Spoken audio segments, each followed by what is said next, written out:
My name is Caitlin Martin. I work for the Association for Public Art, and I do want to give a shout out to Audra Vealing, because that's my sister. And my dad, and they're here from Connecticut and Louisiana, so thanks for coming. So the APA was founded in 1872. We're actually the first private public art organization in the country. We commission, preserve, interpret, and promote public art in Philadelphia. And Philly actually has one of the largest collections of public art in the United States. And you're probably familiar with some of the works that you see here today on this slide, but how familiar are you? Well, I'm here to help you. I'm going to take you on a little Philly sculpture tour, because every sculpture has a story, so I'm going to share some of those stories with you. So let's start on the Parkway with a work I think y'all might be familiar with. This is Swan Memorial Fountain. But did you know that the artist who created this sculpture is Alexander Sterling Calder, and he's the son of the artist who created William Penn on City Hall, Alexander Milne Calder.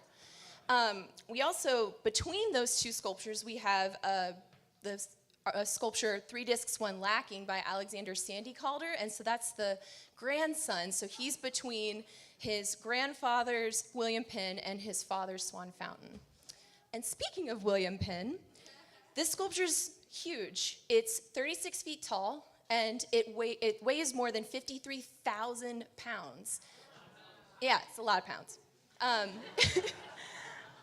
And his hand of this statue is 5 feet tall, or 5 feet. So if you can imagine, I'm sure there's people here tonight that are about 5 feet tall. You don't really get a sense of the scale of this sculpture because it's so up high. So let's keep going down the Parkway to the All Wars Memorial to Colored Soldiers and Sailors by J. Otto Schweitzer. This was completed in 1934, but there was a lot of pushback with installing it on the Parkway, so it was installed in a remote location in West Fairmount Park. It took 60 years to get it right, but the sculpture was finally relocated to its proper place on the Parkway in 1994. This work honors African-American military men from Pennsylvania that served. It's really great. So let's keep heading down the Parkway to Marc de Souvreau's Iroquois sculpture. The artist actually goes from drawing sketches on paper to what he calls drawing on steel. So he doesn't ever make models of his works. He just cuts the I-beams and lays them out on site and hopes it works. So farther down the Parkway, we have The Cowboy by Frederick Remington. And this is on Kelly Drive, actually, sorry. And this was what people believe to be the first site-specific sculpture. The artist actually had a model sit on a horse on top of a rock when he did the model for the sculpture. And the model he used was a Pennsylvania native named Charlie Trago from Chester County. They were cowboys together in Montana, so. So let's keep heading down Kelly Drive to Playing Angels by Carl Mills. The artist who created this sculpture actually made his first angel for his friend's grave, and they became so wildly popular that he started a whole series of them. So keep on going down Kelly Drive to Wissahickon Creek Trail, and this is Fingerspan by artist Jody Pinto. And the artist was really inspired by the body, hence Fingerspan. You kind of see the fingernail in there. And I was actually proposed to inside this sculpture. My husband's here as well. And so we made the trek back out there to get a picture, and I'm telling you, hiking that trail in my wedding dress was interesting. But obviously fun.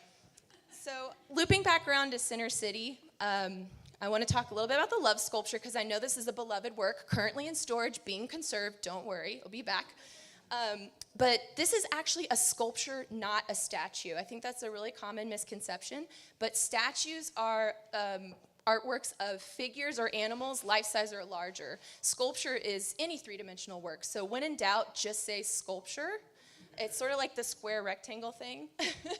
Like all rectangles are squares, but not all squares are rectangles. So, oh, other way. Sorry. I'm really nervous. So then lastly, I just want to talk about the Billy sculpture in Rittenhouse Square. It's by Albert Laisel, and I wanted to point this one out because the artist actually used his pet goat as a model, which I think is really sweet and fitting.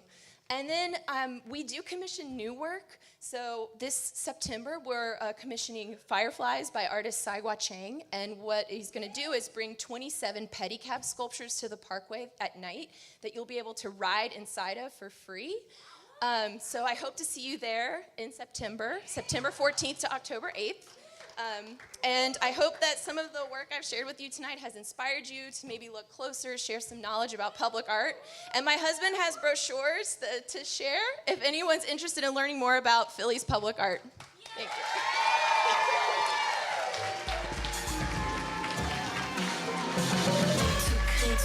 you.